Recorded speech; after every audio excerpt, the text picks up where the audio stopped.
Welcome to Speak Up, the television arm of Freemasonry throughout New Zealand. I am Barry Rushton, your host, and it is great to have you with us this evening. Many families leave New Zealand to live elsewhere, but others come to live in our beautiful country. The two guests we have this evening are immigrants from overseas, and we are richer for them being with us. Nick Haddad, with his family, arrived from the UK. He is no stranger to television, with BBC One featuring the family on an episode of Wanted Down Under. We will ask him all about that shortly. My second guest, Mark Paguio, is a young family man from the Philippines, bringing a rich culture which I find fabulously refreshing. And to round out the show is our regular contributor, Graham Houston, with the life and times of another famous Freemason. Nick.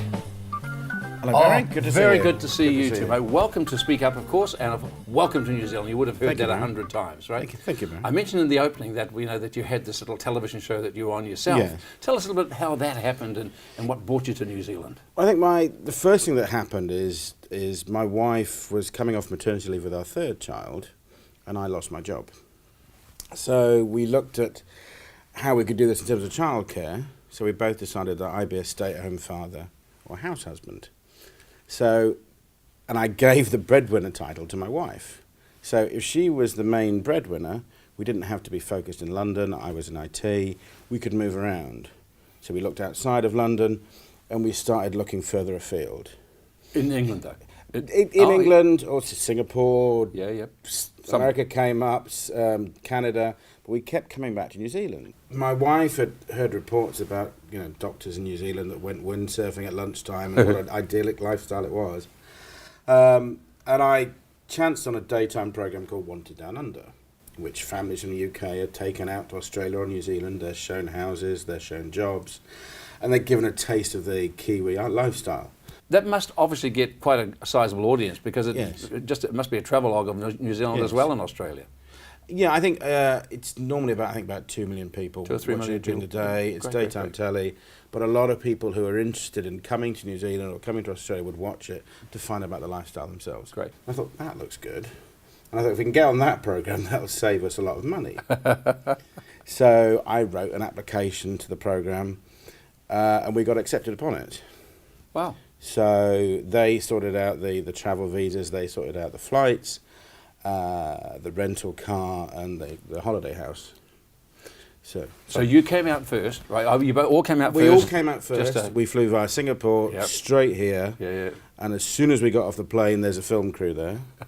I saw that coming out there. It's wonderful. Straight after going through customs and a 28-hour journey, get filmed. They drove us to the holiday house. And then filmed us for about another 6 hours. Wow. You see, I have seen this little clip this program that you're on. Yeah. And I looked at it and I saw when you came off through the international airport, and I'm thinking, these guys have been on a flight for so long, but you look terrific. And the holiday house, we have got a little clip which we will show a little bit later on that program.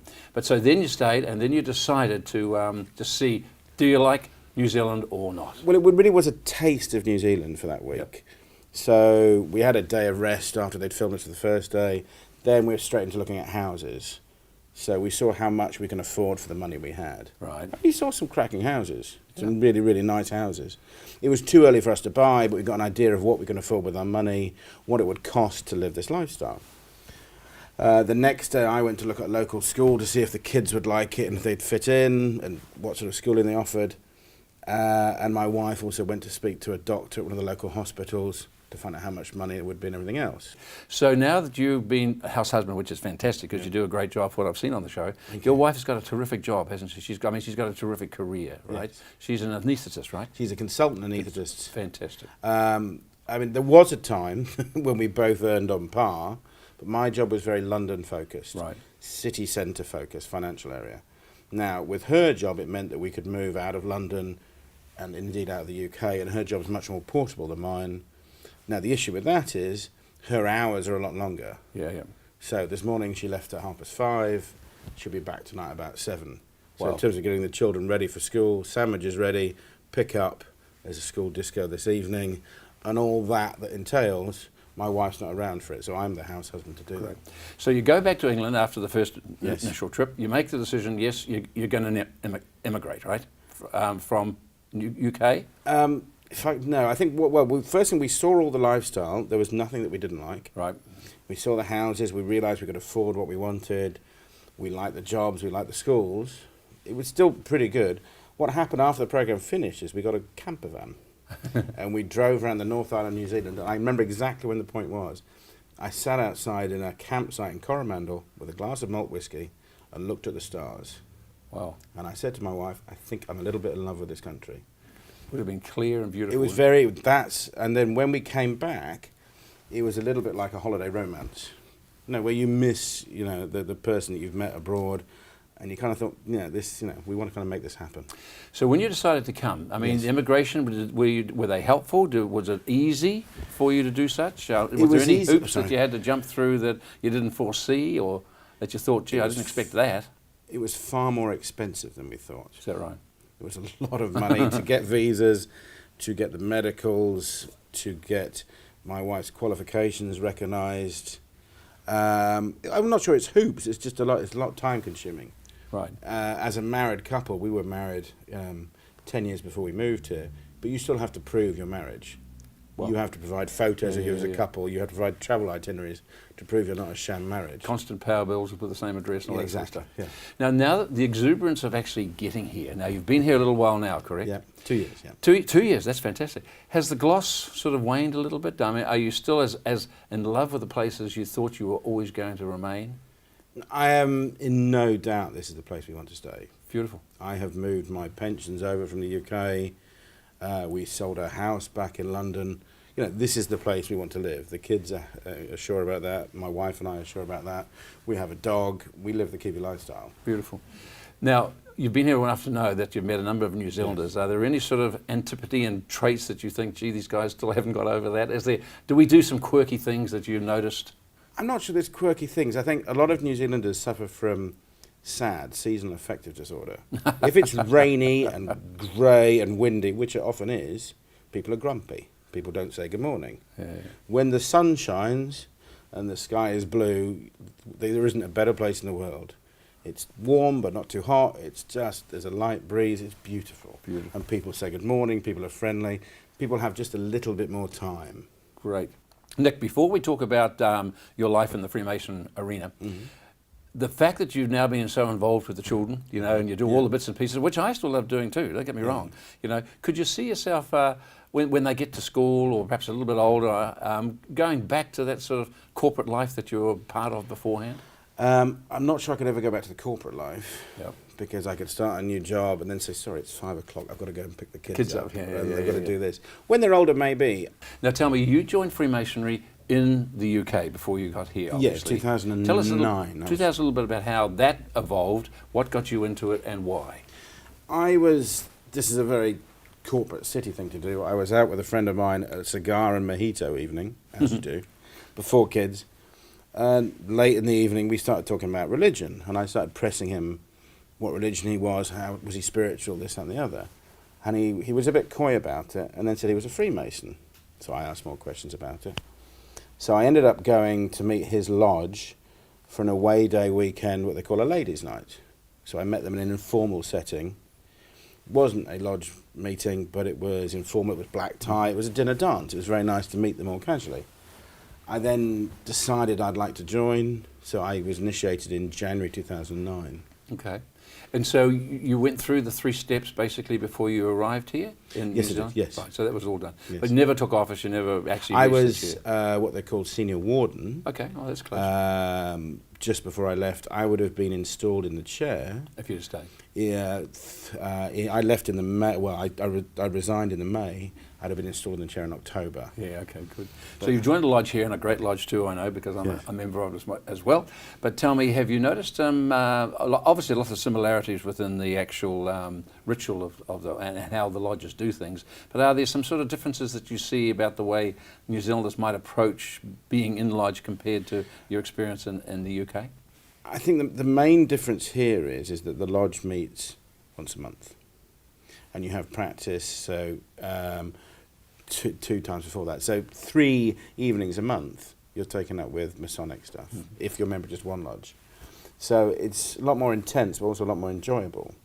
The first meeting of the lodge that I went to, I brought my UK book, and I tried to follow it, and I gave up because it's slightly different. It's the same, but it's slightly more elaborate here. Okay. The room here is much better appointed with microphones, with lights, with a sound system, with an organist. In the UK, we met in a makeshift room in a hotel, and it's not quite the same. No, quite so. And I think here, you really feel that you are this band of brothers. You know, I think we're all very close. We've got to know each other in the, only 8 months I've been part of this lodge. And I think I said we know each other. We're friends. We have a good time together. We perform our ritual very well, and it's also, you know, we can speak to each other outside of lodge, and it really does feel a close-knit band of people. Great. Nick, thank you for coming on the Thank you very show. much, Barry. It's Thank you. been great having you here, and fantastic for you coming to New Zealand. You're going to love every moment. I know your family does. I've seen them enjoying themselves, and maybe you can entice some of your other family members out here as well. Good on you, mate. Thanks again. Thank you.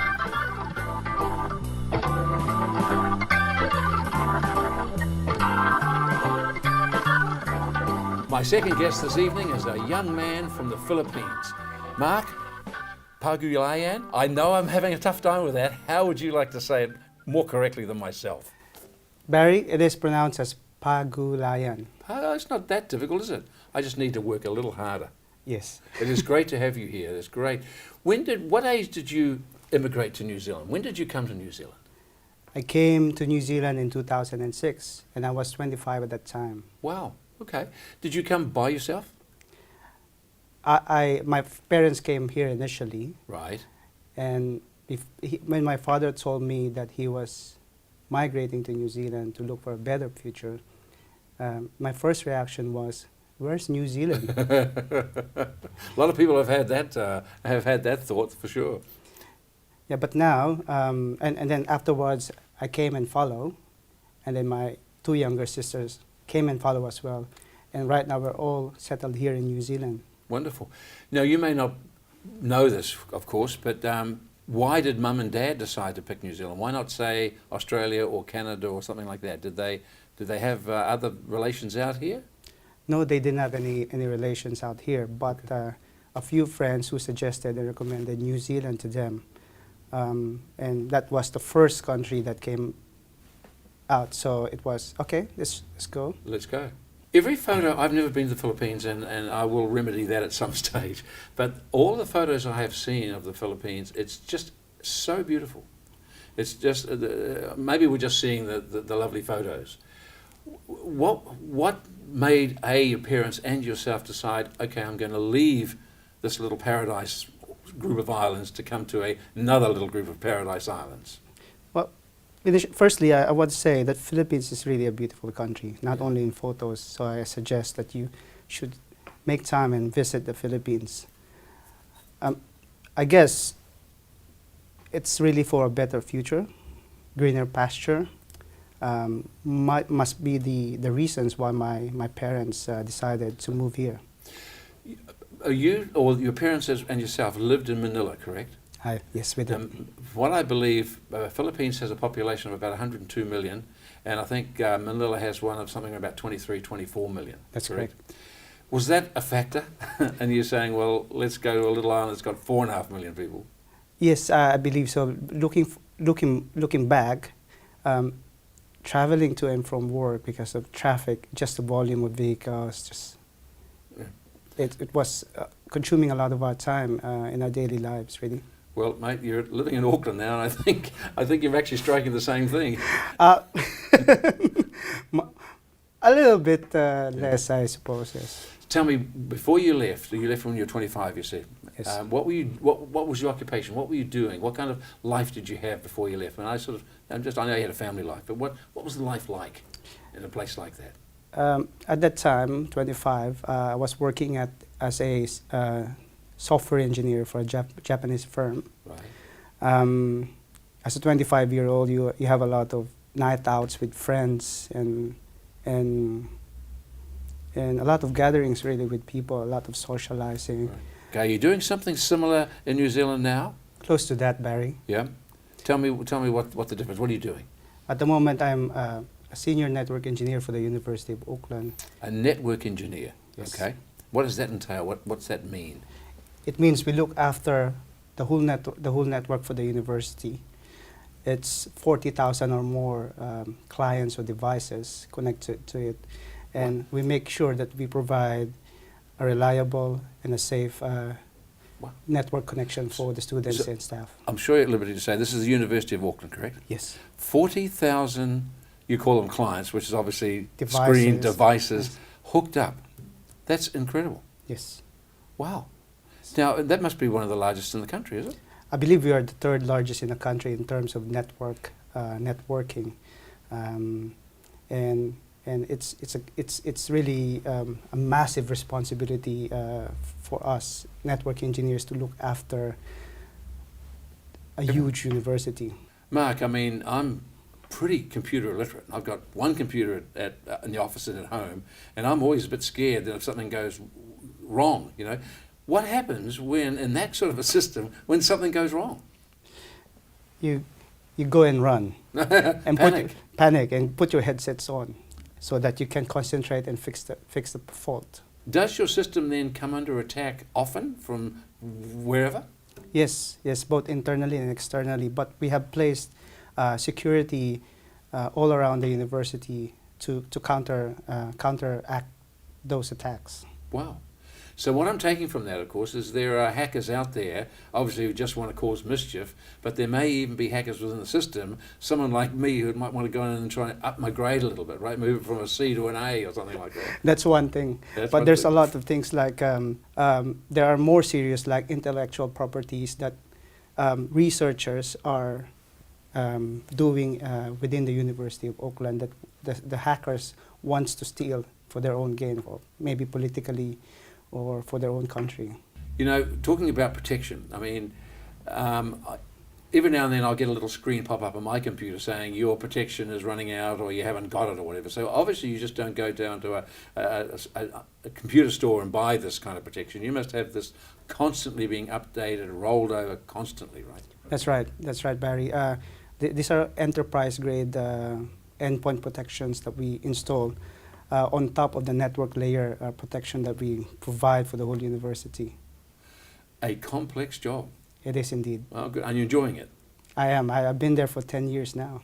So Mark, you've been a Freemason now for a period of time, and not only that, you've actually risen to the actual top of your lodge as Worshipful Master.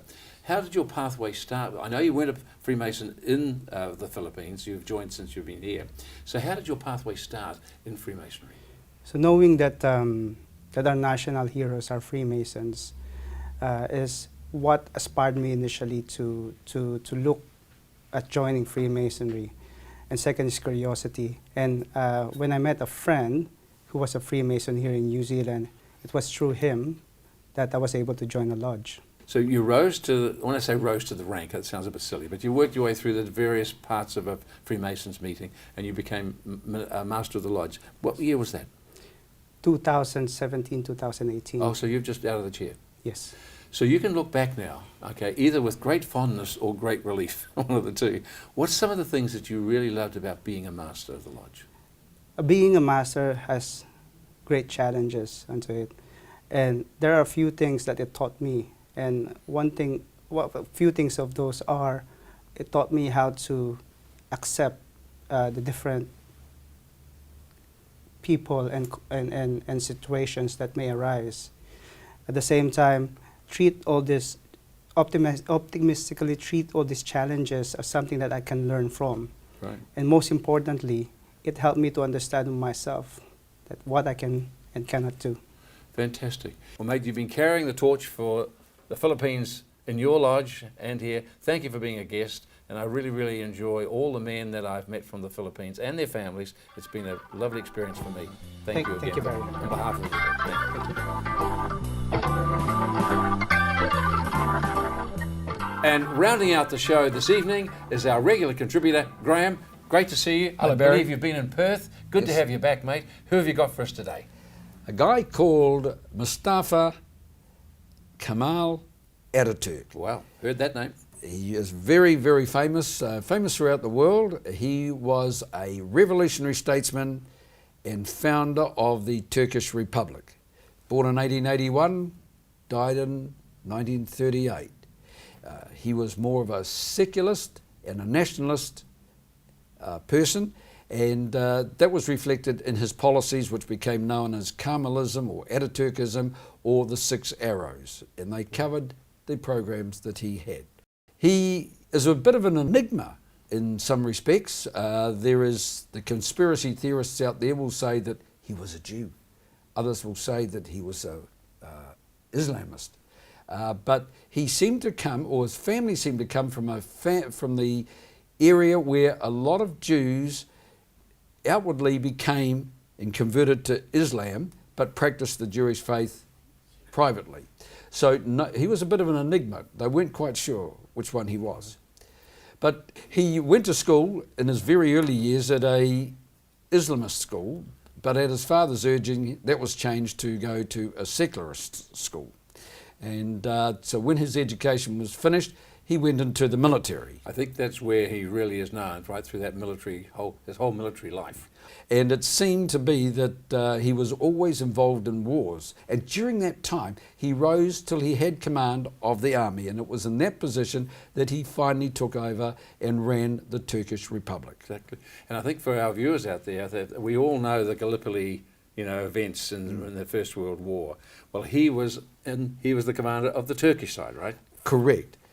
And it's probably more significant today, given that this year is the centenary of the signing of the armistice for the First World War. Quite so. And so he was very, very involved in that campaign. And one of the interesting things, part of the planning, he predicted whereabouts it was that the British or the Anzacs would land in Gallipoli, and that gave them a little bit of the upper hand right from the word go. Right. And so that campaign is where he gained his name and where we in New Zealand and in Australia came to hear about this guy called Ataturk.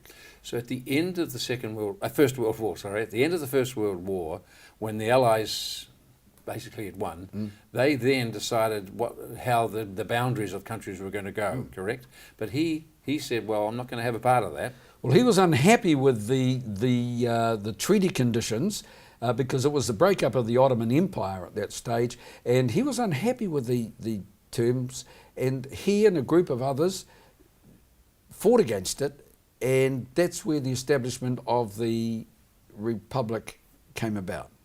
Interesting man in the sense that he had a lot of good family traits about him.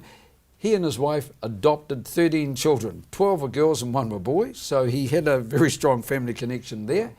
And that a lot of his social policies reflected that. Like Sharia law was abolished in 1924. In 1925, he introduced the hat law. Now, the hat law was an interesting law.